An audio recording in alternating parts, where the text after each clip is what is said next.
और breaking news से आपको आगाह करें कि लाहौर पुलिस कान्हा के एसएचओ राना रहम की सरबराही में दबंग कार्रवाई। जी हां, आपको अहम तरीन खबर से आगाह कर रहे हैं कि लाहौर पुलिस ऑपरेशन विंग की बरवक्त कार्रवाई। एसपी मॉडल टाउन दोस्त मोहम्मद ने फौरी एक्शन लिया। शहरी से 15 लाख लूट कर भागने वाले डाकुओं को गिरफ्तार कर लिया गया। शहरी इस वक्त हमारे नुमाइंदा कलीमुल्लाह राजपूत से बात कर रहे हैं, आइए आपको दिखाते हैं। पैसे लेके निकले 12:40 नाम बताएं अपना नाम। नाम है। अच्छा, फिर ताल्लुकी का रश यहाँ से पैसे लेके निकले हैं, तो यहाँ से मेरे पीछे लग गए 15 लाख रुपए कैश लिए। आप किस चीज पे थे?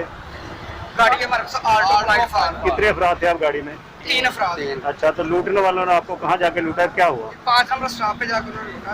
अच्छा। आगे 5 नंबर स्टॉप पे आती है वो कॉलोनी, इसका क्या नाम है, अल जन्नत। अच्छा। नहर के ऊपर ही फायरिंग की है, गाड़ी रोकी, आगे गाड़ी खड़ी कर दी। कितने अफराद थे वो? 4 अफराद। किस चीज पे सवार थे? मोटरसाइकिल 125 थे 2। फायरिंग भी की है? जी, फायरिंग 3 के पास पिस्टल थे, एक वैसे ड्राइवर था। नकाब लगाए हुए जी, थे नकाब लगाए हुए थे सबने? तीनों ने, तकरीबन 3 देखे थे। अच्छा, आधे मिनट में नहीं नजर आया, सीधे फायर किए और दूसरी तरफ फेस करवा दिया। जी, पैसे छीन के